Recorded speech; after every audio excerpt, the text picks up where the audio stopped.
Bismillahir-Rahmanir-Rahim.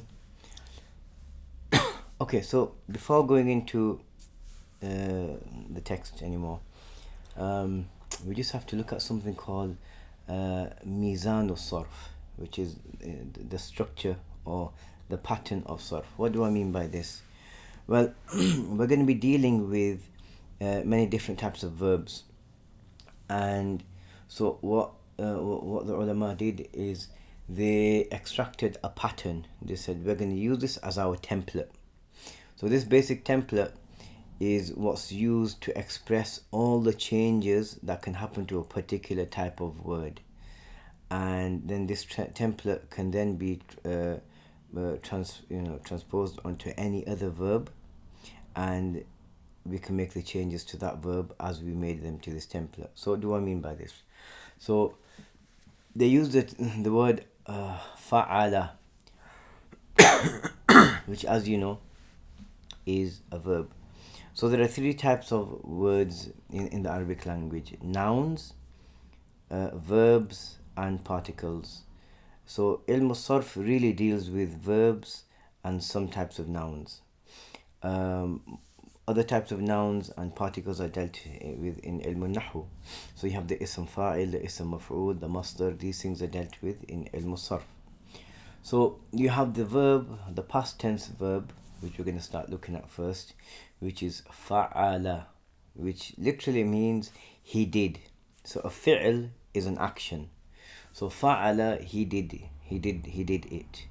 So why did they choose this particular word? Because it's the most general, because you can narrow he did it down to mean he ate, he wrote, he broke something.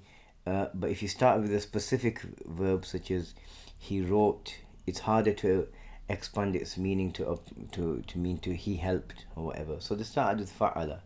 So this is your template. And the template, so you have the pattern fa'ala. Now you can put other words on this pattern now. So when we're using it as a template, we don't use the meaning he did it, right? We just use the letters fa'ala. So now you can take any word, start with this past tense and put it on this template. So fataha, fa'ala, right?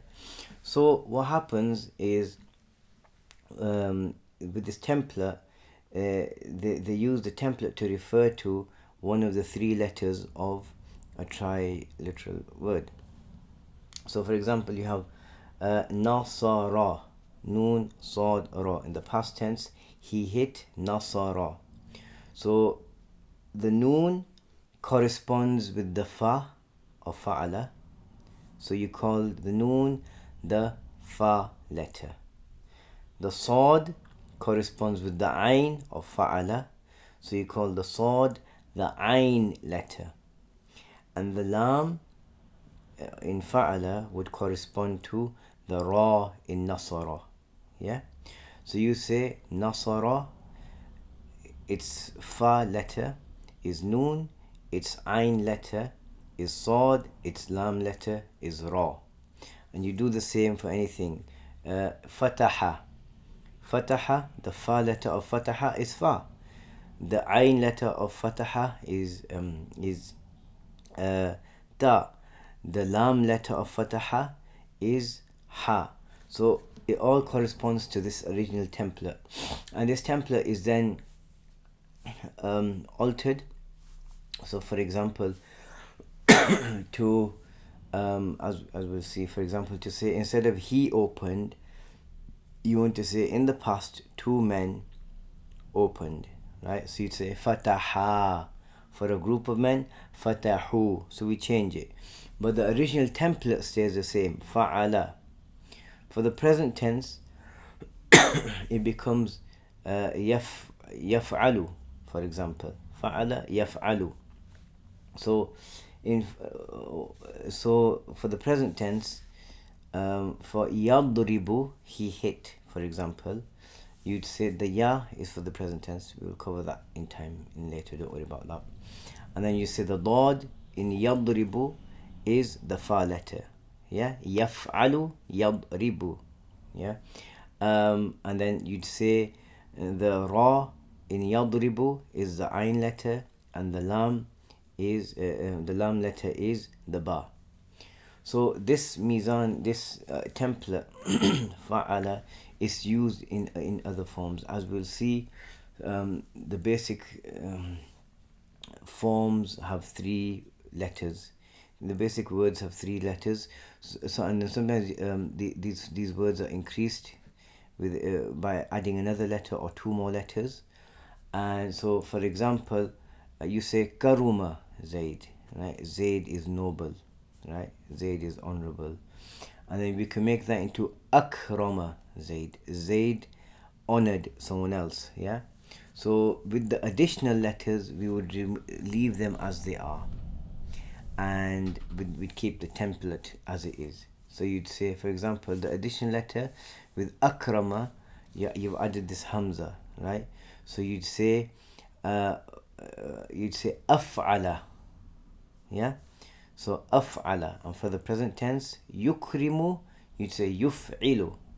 So the important thing to take away from this is this template, that the fa refers to the first letter of a verb, the ayn to the second, and the lam to the third. And it's important this because it's not a difficult concept, but it's important because later we'll see that in some words the fa letter is removed, right? And for example, wa'ada, he promised, right? If there's a weak letter in a verb, in some situations it's removed. So the waw is considered a weak letter, so that would be removed. So in the present tense, you wouldn't say wa'ada yaw'idu as you'd normally expect with the present tense verb.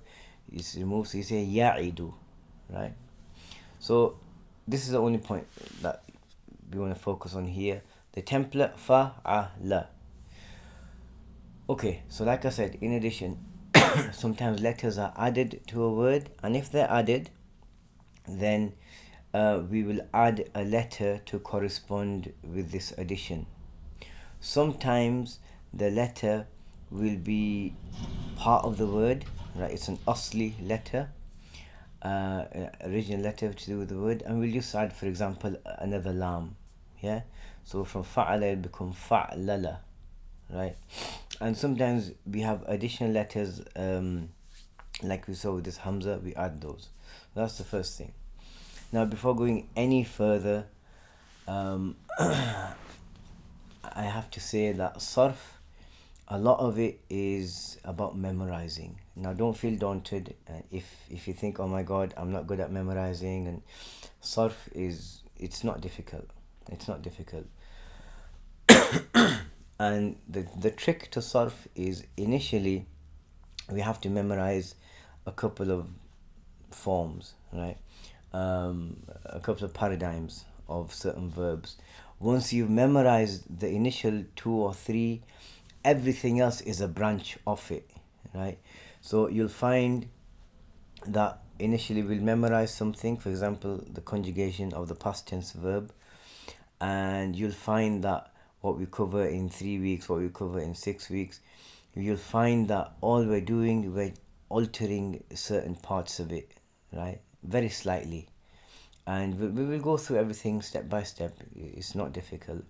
And so it's not daunting. Don't think, oh my god, I've got so much to memorize. Once you've memorized basic patterns, all you're going to do is alter them and rememorize them in the altered way, and you'll find it's very easy, because your brain will understand, okay, there's been this alteration, and it's just technically it's the same way, and you'll be able to figure out how to make the alterations. It's not difficult. Okay, so having said this, let's have a look at the division of verbs in the Arabic language. So the author says, rahimahullah ta'ala, the division of verbs. So he says a verb either has 3 root letters, which is called thulathi in Arabic. So we want to focus on these Arabic terms. Every time we come across a term, it might be a good idea to make a note, and then we want to learn and memorize these terms. And especially as we progress through the text, we want to rely on the Arabic terms eventually, because they're more concise translation is more wordy, and they give the meaning of a lot clearer. So it says a verb either has 3 root letters, right, or 4 root letters. This is how it all starts. Most of the verbs in the Arabic language start with 3 root letters. Kataba, he wrote. Nasara, he helped. Akala, he ate. Right, so they have these root letters. Most verbs have 3, and this is called a thulathi verb. Yeah, or they have 4 letters, which is called a ruba'i, yeah, verb. So thulathi or ruba'i. Ruba'i, like for example, dahraja, right?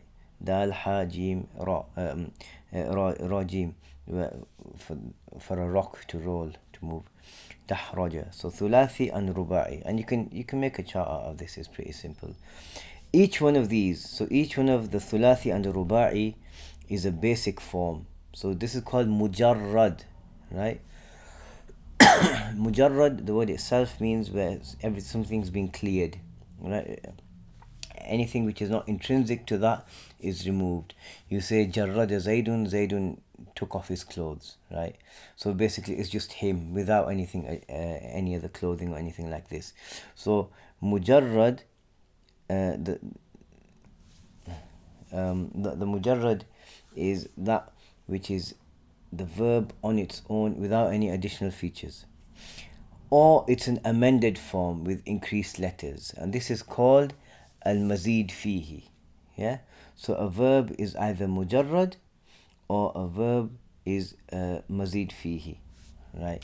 So far we've got the thulathi, it is the thulathi mujarrad and the thulathi mazid fihi with amended and additional letters. And then you've got ruba'i, which is al-mujarrad and al-mazid fihi. So far we've got four categories, 2 main categories, and each one is divided into 2. Each one of them is either sound, salim, or unsound, ghair salim.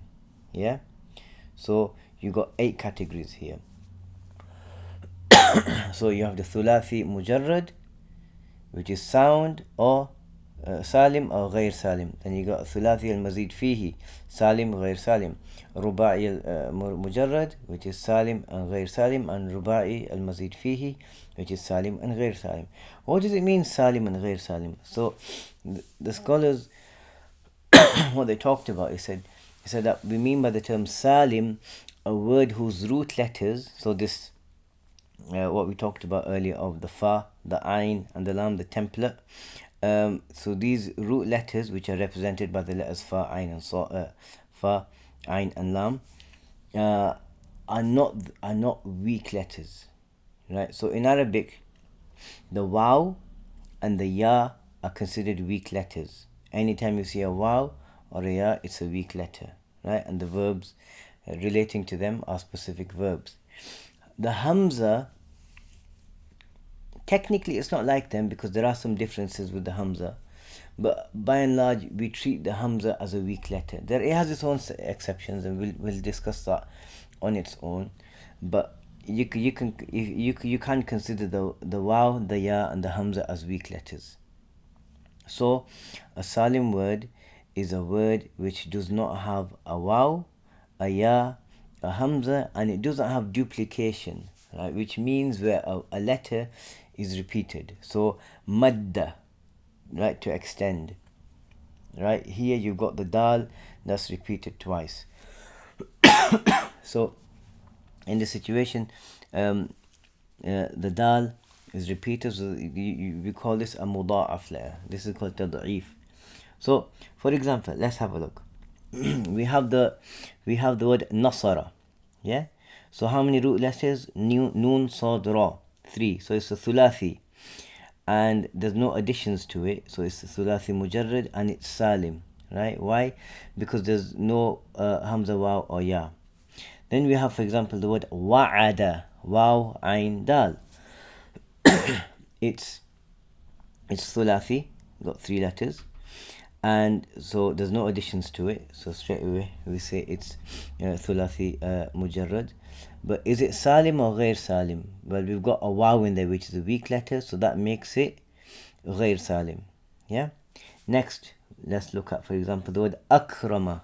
Yeah, akrama. Okay, so what is akrama? So because we haven't covered al-mazid fihi in detail, yeah, so we're saying this is a thulathi and it's mazid fihi. Yeah. So and it's also considered salim because the root letters are all strong letters: kaf, ra, mim. Right. And then we've got aw'ada. So this is thulathi mazid fihi, and the original letters are waw, ain, dal, and the waw is a weak letter. So you you say thulathi mazid fihi, and it's ghayr salim. Yeah, why? Because of the waw. And then, for example, we have dahraja, which is a ruba'i word, and ruba'i and it's mujarrad, there's nothing else added to it, and it's salim, all the letters are sound. Then you can add a ta, this is for the mazid fihi, it becomes tadahraja. Yeah, tadahraja, so it's ruba'i, mazid fihi, and it's salim because there's no weak letter. An example of ghair salim would be waswasa, right, to whisper. So waswasa. And these, so the two waws are weak, so you say this is ruba'i mujarrad and it's ghair salim. So they're just some examples of what we mean by this. So this is we'll stop here.